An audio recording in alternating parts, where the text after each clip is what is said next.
Okay, let's read 1 Samuel chapter 17, 1 through 4.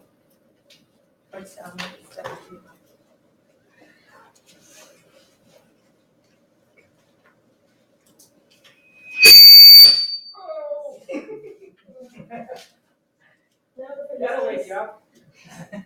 Now the Philistines gathered together in their army. Their armies to battle and were gathered together in Sukkot, which belonged to Judah, and is between Soko and Africa in Ephes David. And Saul and the men of Israel were gathered together on this side of Elah, and set a battle in array against the Philistines. And the Philistines stood on a mountain on the one side, and Israel stood on the mountain on the other side. And there was a valley between them. And there went out a champion out of the camp of the Philistines, named Goliath, of the whose height was 6 cubits and less than. So we all know this portion. Here we can see that the Philistines are all coming against Israel. And David is in the middle. So the Philistines stood on a mountain on one side, and Israel stood on a mountain on the other side, with a valley between them. We all have this kind of experience. Sometimes we have mountain experience, sometimes we go through the valley experience. The mountain experience is good when God is good and everything is going smooth and happy, and so we all like the mountain experience. Moses was in the mountain with God for 40 days and 40 nights. I don't even think he was feeling hungry because he was sitting in the presence of God. So we all like the mountain experience, but there is a valley sometimes waiting for us. That part we don't like it. So here there's a valley between them. So when we go through the valley experience, that's when the Goliath comes. So the problem is, Goliath, when it comes like even though it says only one time, it echoes in our heart 10 times stronger because we are going through the downtime. It could be the depression time, maybe the financial crisis or a job crisis or health issues. It could be any kind of valley we all go through. Maybe we feel lonely at that time, but that's when the devil comes with a roaring. And here, when you look at this portion, you don't see any war going on there. There's no war there because anyway, Israel on one side and the Philistines on one side, and it's like a shouting march going on. There's no war. And verse 17, in chapter 17, verse 8, he is just saying, then he stood and cried out to the armies of Israel and said to them, why have you come out to line up for battle? Am I not Philistine, and you, the servants of Saul? Choose a man for yourself and let him come down to me. So the devil is asking only one thing: choose a man. I need only one man. That's enough to fight. Sometimes that's what the devil come to in our life too. I need only your help. He came to Job like that too. I'm going to take everything away from you. And because God was there, that's why he was protected. His life wasn't taken away. So they will come to us, we ask him for one thing, and maybe that's enough to throw us off. Like one man is, for example, a call come from the doctor office, maybe that's enough. The whole life will be changed. I remember one time I was reading a story that really touched me. One lady, she has 2 small kids, they go to school. So in the morning, her husband go to work and she just pack everything ready, breakfast ready, lunch ready for the children, and she take them to school. And then she come home, she has all these plans. I drop the kids to school, go to the market, buy this, do this shopping, do the cooking, do this, and by 3 o'clock I go and pick up the children. And so she has everything planned when she wake up in the morning. But at 2 o'clock she was going to pick up the children, and on the way a huge accident came. And then she was, instantly she became paralyzed, from waist down. And she was taken to the hospital, and that husband, rushed from the work, and he went and picked up the kids, and she is laying on the bed in the hospital. He's sitting with the 2 small kids in his hand, and he thought, what is life after all now, How am I going to work? How am I going to take care of my wife? How am I going to take care of the kids? So one incident is enough to change our whole life. So here, that is, enemy knew that. That's why he's coming. Come, choose one man. That's enough for me. And he's just coming and mocking and mocking. So everybody is so fearful. And then he is saying, you all are cowards. You don't have any, you all don't have any strength to come fight with me. See, I'm strong. But David, when he looked at Goliath, he thought, he is so small compared to my God. That kind of vision, if we can get it, that's where we can start the victory. So in our life also, this we always have the fight between the good and the evil. So this Goliath is representing the things, the temptations and the problems comes in our life. David is not the only one who faced Goliath. We all facing Goliath in our life. It could be temptations, it could be discouragement or worries or financial problem or anything. These giants all comes in our life one after another. So how we face it, if David could face it, we all are able to face it. That's what we're going to see today. So we can see David defeated Goliath, and we can also defeat. So first we have to see, there are a few points I just wanted to highlight. The first one is, let us read verse 4, chapter 17, verse 4. A champion named Goliath was from Gath, came out of the Philistine camp. He was over 9 feet tall. Okay, verse 5 also. He had a bronze helmet on his head and wore a coat of steel armor and bronze weighing 5,000 shekels. Okay. Where it says 6 feet, he's 6 foot tall.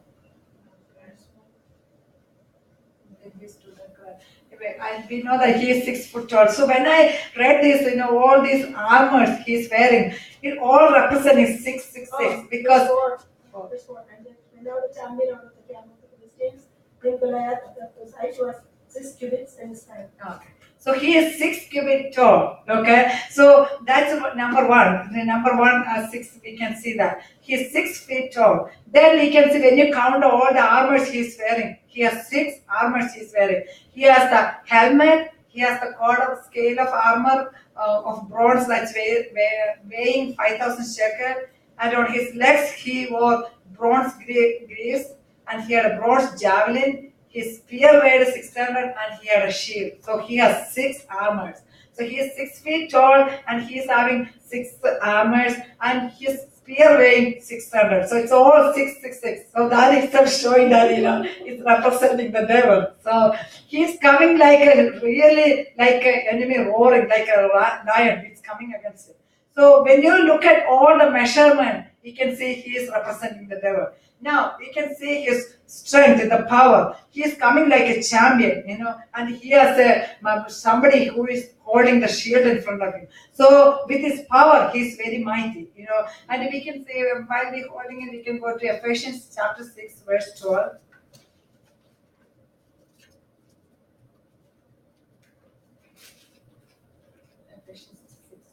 For we wrestle not against flesh and blood, but against principalities, against powers, against the rulers of the darkness of this world, against spiritual wickedness in high places. So this is our actual enemy. It's not the human being. We sometimes think our relatives or families are the one, the enemy for us. But these are the principalities and these powers of darkness. That is the one coming against us. And when you look at his manner, the way he is coming and presenting himself, he's so arrogant and he's so loud and mocking. So the way he is coming, that itself make people so down. You guys are nothing, and see how powerful I am. So with his manner, he is representing the evil power. And the next thing is, we can see his motive. His motive is only to destroy the Israelites. That's the only goal he has. So many times this is how the enemy comes so hugely present in front of us. Then we focus on that, But as long as we focus on that, then we forget the provision that is standing on the other side, So one time, a young boy come to the church, and he came to the church and told the Pastor, I've been coming to this church for the last few months, and now I decided I'm not coming to this church anymore. So Pastor asked, so what is the problem? What did you find wrong in this church? Then he said, okay, I see that those ladies, they always sit together and gossip about others. Then I see that another person, he always sits with the phone. Then I see that the worship didn't go in the right way. It was off tune. So everything I see is wrong. So I'm not going to come to this church anymore. So Pastor said, okay, anyway, you're going to sit in this church for today's meeting. So, before you leave, I want you to do something. He gave a full glass cup of water and told the boy, okay, I want you to circle around this pew three times without spilling a drop of water. So he thought, okay, that's an easy thing. So he was just holding so very carefully, and he was walking three times. Didn't want to spill any drop of water. Then he came and sat next to the pastor. So the pastor asked, okay, so you did a good job. And while you were walking around, did you see anybody gossiping? He said, no, I didn't. I didn't see that. Did you see anybody who was playing with the phone? He said, no, I didn't. So why you didn't see? Because I was so focused on my cup that I don't want to drop the water. So I didn't hear. See, so his focus was so much on this, he didn't focus on the other things. So what we focus on, that's what is going to magnify before us. So Goliath knew that. That's why he is coming with all these armors and with a huge size and coming and with a roaring noise, and so that they all will focus on him and they will be scared. So that was his motive. And now let us go to 17 verse 16. And 16 drew near morning and evening and presented himself 40 days. Okay. 40 days and 40 nights. 40, morning and evening. 40 morning and evening for 40 days he is coming.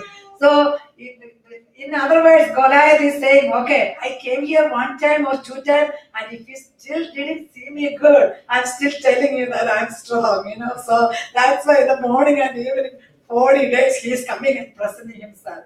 So this 40, number 40 is always representing the temptation. This is the time the Israelites have enough time to think about going back and getting defeated by themselves. So this is how the temptation comes. One good thing about the devil has one quality, that he never stops. He's always persistent. If the one day or 2 days you didn't decide to go back, the next day I'm coming again, morning and evening, just to tell you that I'm strong. So like Jesus was tempted for 40 days, that. And Moses was in the wilderness for 40 years, and Israelites were in the wilderness for 40 years. So 40 is always representing the temptation. And how we face it, that will be the outcome of it. So the Israelites didn't face it real good. That's why they were always defeated. And finally, after 40 years, they got the victory. But Jesus, he was able to defeat, and that's why the devil departed from him for a season.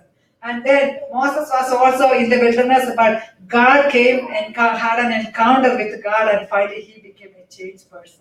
So we can see that the temptation comes not just 1 day or 2 days, and we have to be persistent and keep on claiming the word. That song that we sang, I really touched me. That even in the mountain or in the valley, we always have to talk to ourselves. I'm yours, Lord, and you are with me. If we have that kind of confirmation in our heart, then we will not fail. So here, there is no, even those 40 days, there is no war going on. It's like a marching band going on every day, it's going on like that. And here he says that choose one man. And let us read Romans chapter 5:12.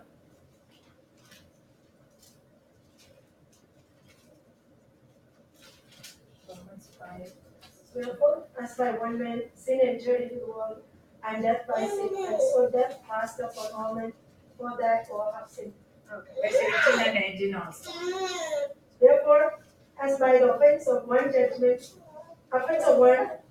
came upon all men to condemnation, even so by the righteousness of one, the free gift came upon all men unto justification of life. For as by one man's disobedience many were made sinners, so by the obedience of one shall many be made righteous.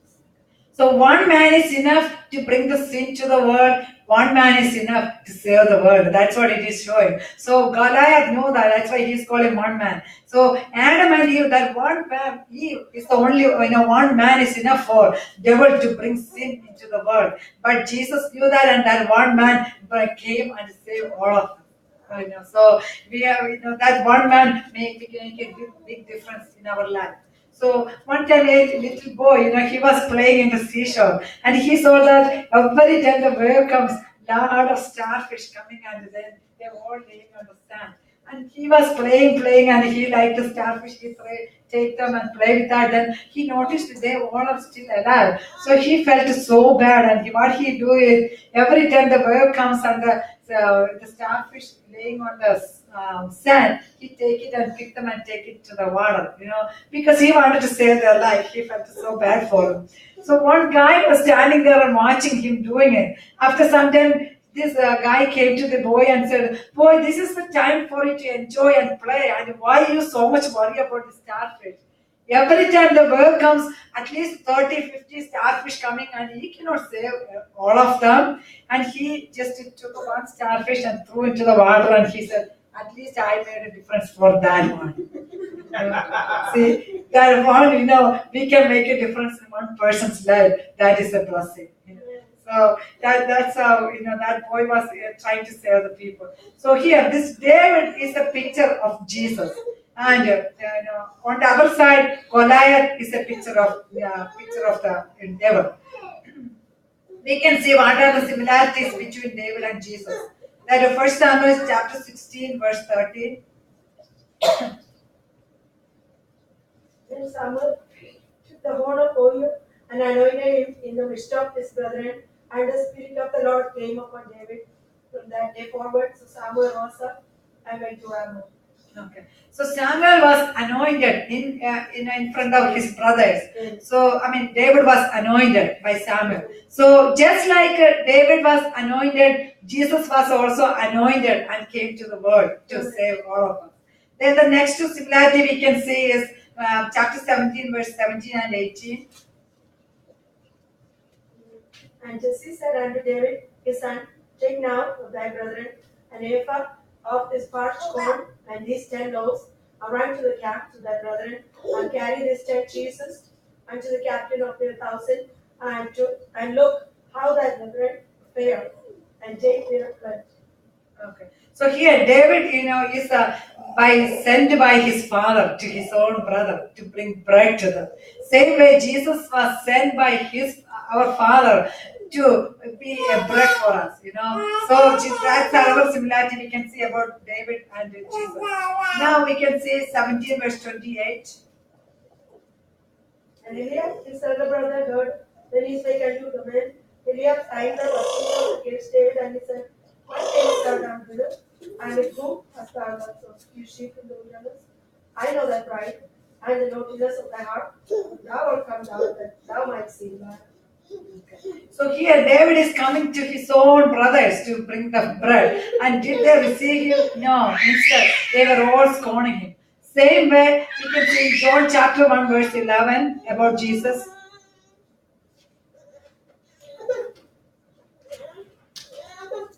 He came to his own, and his own received him. Jesus came to his own and nobody received him. So whatever David experienced, that's the same thing Jesus also went through. And he came to save, he didn't even care about his own welfare, but he came to save all the Israelites. And the people didn't accept him, respect him, or do nothing. And the same way Jesus also came for all of us and nobody accepted him. And so David fought the battle for all of us, same way Jesus also, got the victory for all of us over Satan. And now we can see we can examine ourselves and see who is the giant that is in our life. It could be envy or jealousy, or could be laziness, greed, hatred, doubt. Any kind of giants are standing against us, and we have to overcome that. So we can see how David overcame all these things. The first thing we can see the good character about David is he was so persistent. So let us go to 17 verse 32. And David said to Saul, Let no man's heart fail because of him. Thy servant will go and fight with this Philistine. So here David is saying that no, don't worry. You don't let your heart fail. I am there to take care of this. He is coming. He didn't care whether he's going to be fail or anything, but he knew that God is with me. I'm going to do it. So he was very persistent in doing that. We can see that in Judges when Gideon was going for the war, there were a lot of people who were fearful. Then God said, "You cannot go for war with all these fearful people. So those who are fearful, tell them to go away." And out of 32,000, 22,000 already were gone. Then Again, he had to choose from the 10,000 and only 300 were standing with him to be strong. So, though if we are fearful, then we cannot fight the war. So, David didn't have any fear in his heart. And then we can see in olden days, Deuteronomy chapter 20, we can see that every time when they go for war, this is what they're going to announce for all the people to hear. Deuteronomy chapter 21 through 4. Thou goest out to battle against thine enemies, and seize horses and chariots, and a people more than thou. Be not afraid of them, for the Lord thy God is with thee, for he has brought thee up out of the land of Egypt. And it shall be, when ye are come nigh unto the battle, that the priest shall approach and speak unto the people, and shall say unto them, Hear, O Israel, when ye approach this day unto battle against your enemies. Let not your hearts faint, fear not, and do not tremble, neither be ye terrified because of them. The Lord your God is he that goeth with you to fight for you against your enemies to save you. Okay. So here God is saying that I am with you. So as long as we keep on hearing that God is with you, that will strengthen our heart. That's why God always commands us to read the word. So fill our heart with God's word. Then we can defeat the enemy. So in 1962, when there was a big war going on among the Israelis, that's what they did. They were all doing this through the radio. They were proclaiming this portion, Deuteronomy from 21 through 4. They will keep on broadcasting that. So all the people, when they wake up or day or night, this is what they were hearing. And they all were strengthened. They knew that God is with them. And with that strength, they went and they were able to defeat the enemy. But in that same chapter, verse 8, we can see Deuteronomy chapter 20, verse 8. The officer shall speak further unto the people. They shall say, What man is there that is fearful and to pay honor?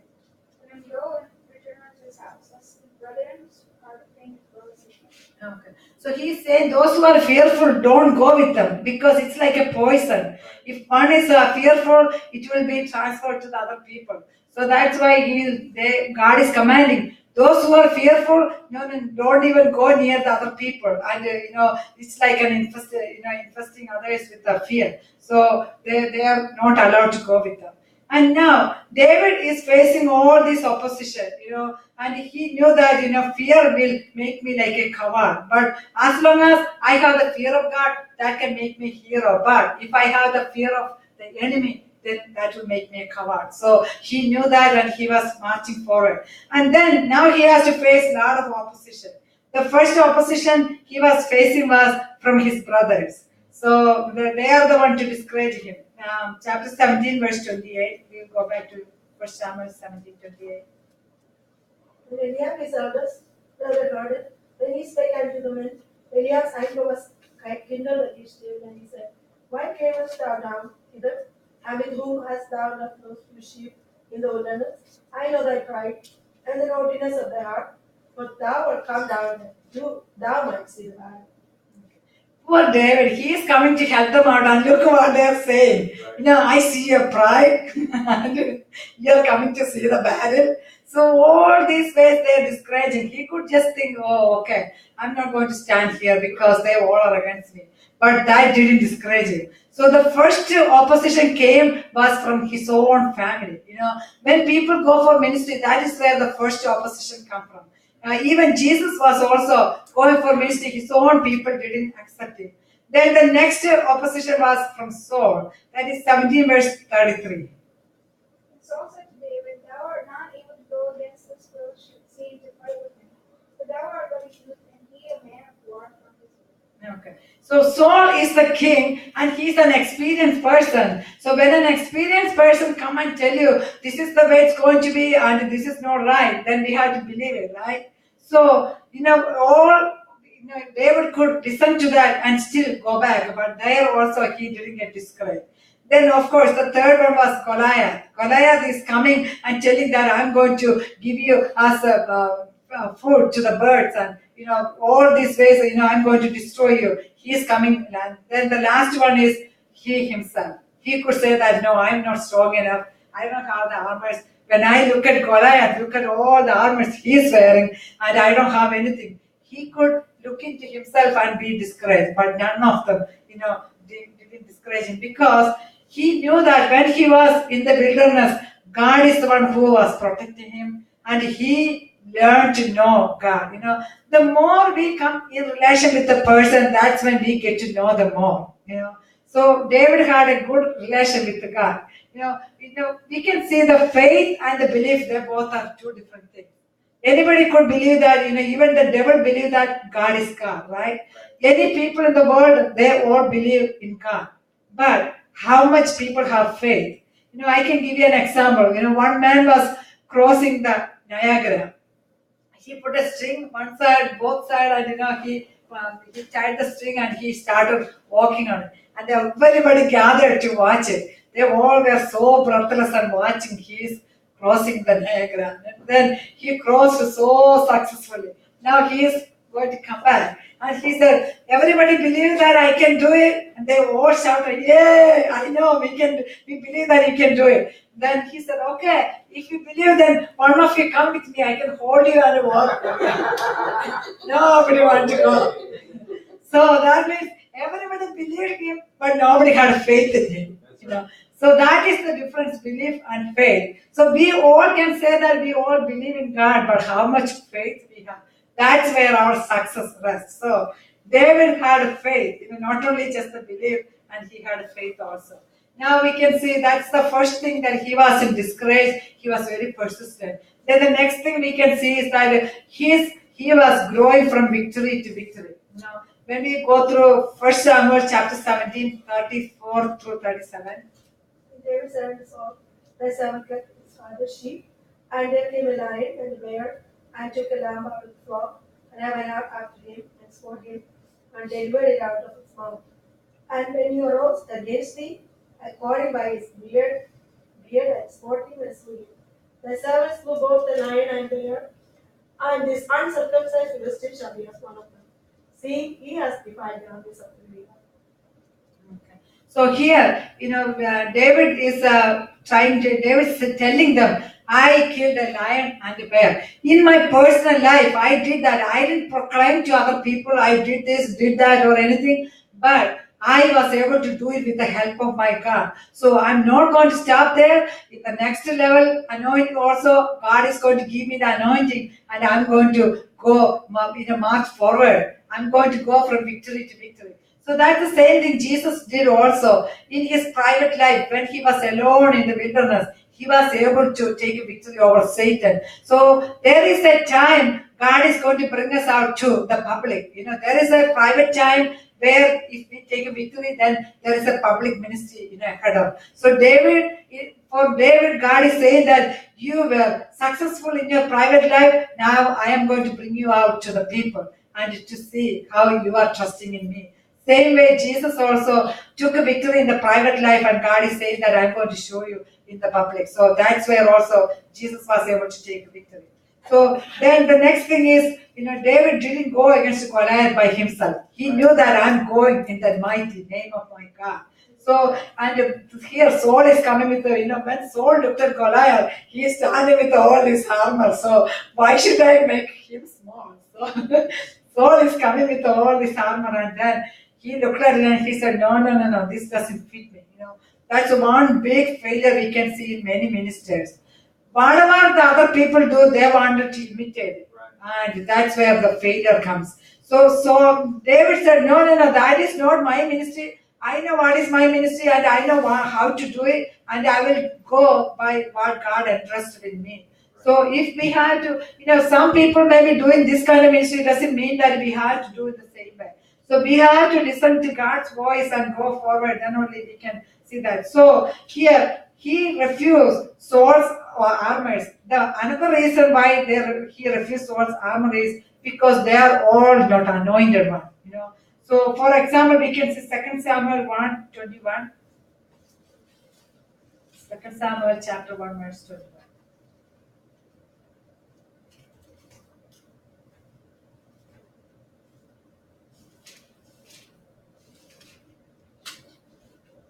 The mountains of Gilboa, let there be no dew, neither let there be rain upon you, nor fields of offerings. For there the shield of the mighty is violently cast away, the shield of Saul, as though he had not been anointed with oil. Okay. So the reason for Saul to die is he had a shield that was not anointed with oil. So David said, I'm not going to take your armor. I don't want that. The unsanctified armor, I'm not carry it and be defeated. I want the anointing because it's not with my power. I'm going against the devil. It's with the anointing. That's what making me successful. So if I am taking your armor, so we have to be very careful. That's why even in the churches, in back home, those people who are anointed, they are the one only do the ministry. They entrust those ministries, even small things also. They are the one will be entrusted because the unsanctified armor will bring defeat and failure. So David literally knew that.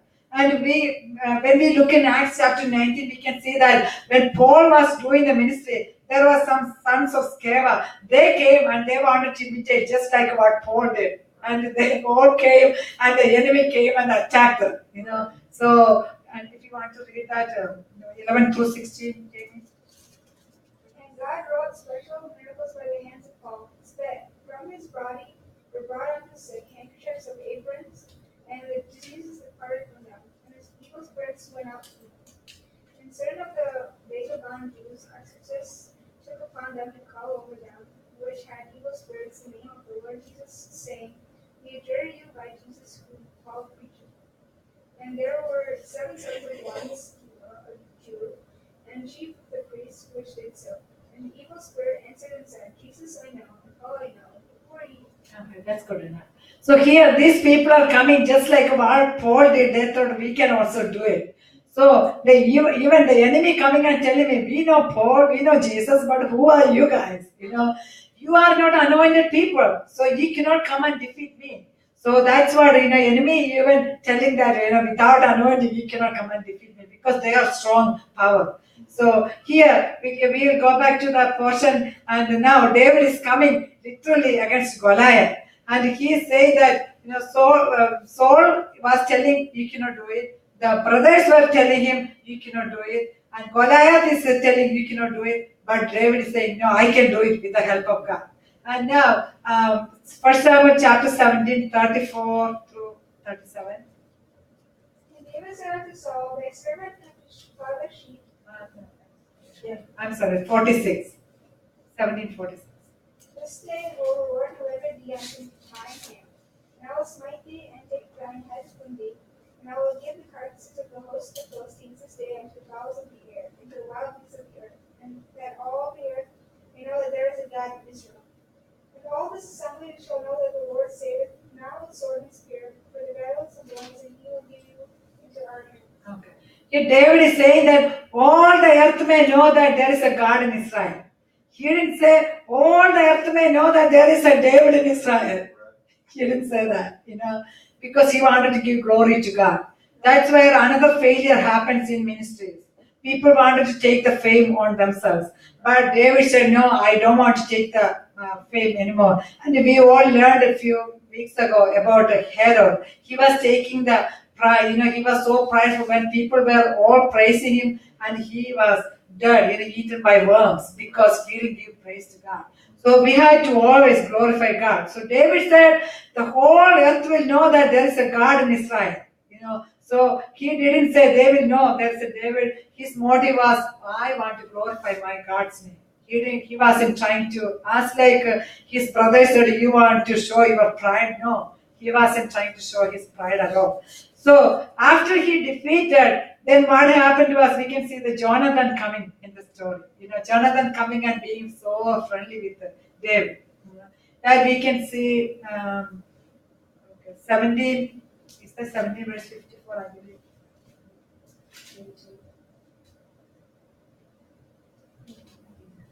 David took the head of the Philistine and brought it to Jerusalem, but he put his armor in his tent. And Saul saw David going out against the Philistine. And it came to pass when he had come, or when he made an end of speaking unto Saul, the soul of Jonathan was knit with the soul of David, and Jonathan loved him as his own soul. Okay. There we can see the true friendship and unselfish love. When somebody gets victory, if we can rejoice in that, that's where it shows the unselfish love. So Jonathan, that kind of nature we all should have. No jealousy there, we can see. Jonathan could think, oh, it is my father is the king, and who are you to coming and show off? He didn't say that. So that is showing the unselfish love. And now there is a bad thing happened was these women started praising. I don't think it is God's idea that women started praising. That's where the whole story turned around. Yeah. So we have to be careful when we speak up, because the battle is not anybody's battle, it is the Lord's battle. He is the one who brings in victory. And even in Joshua's time also, people always thought, we only small people need to go against Ai. And whenever they trusted in themselves, they were not able to take a victory. So the battle is always belong to God. But these women started praising David, and God didn't like that. So the whole story turned around. Then we can see the pride of Saul. Saul, as soon as the pride came into Saul's life, then the good spirit departed from him. So that's another failure happens in people's ministry. When the pride starts rising, then gradually they are falling in their spiritual life. Then they don't even know that they are away. Because Saul was even king for 40 years. Even became evil possessed, he still was reigning and ruling over. So we have to be very careful. We have to examine ourselves and see whether we have any pride in us. If God's spirit departed from us, if God's spirit departed from us, then that will show in our character. So David was, but when Saul was filled with the evil power, David didn't show that, oh, you are evil possessed. No, he didn't show anything. What David did was in 1 Samuel chapter 18, verse 14. David behaved himself wisely in all his ways, and the Lord was with him. Okay. He was very wise. He asked God, give me the wisdom to react right in the right way so that I will not be in trouble. So he was reacting, behaving very wisely, and God was with him. So pride is a kind of test in our life. When we look in Proverbs chapter 17, verse 3.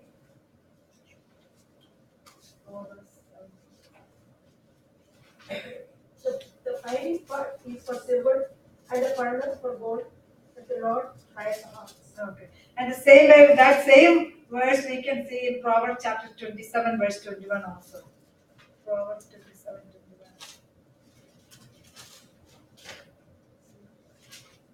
As the finding pot for silver and the furnace for gold, so is a man to his praise.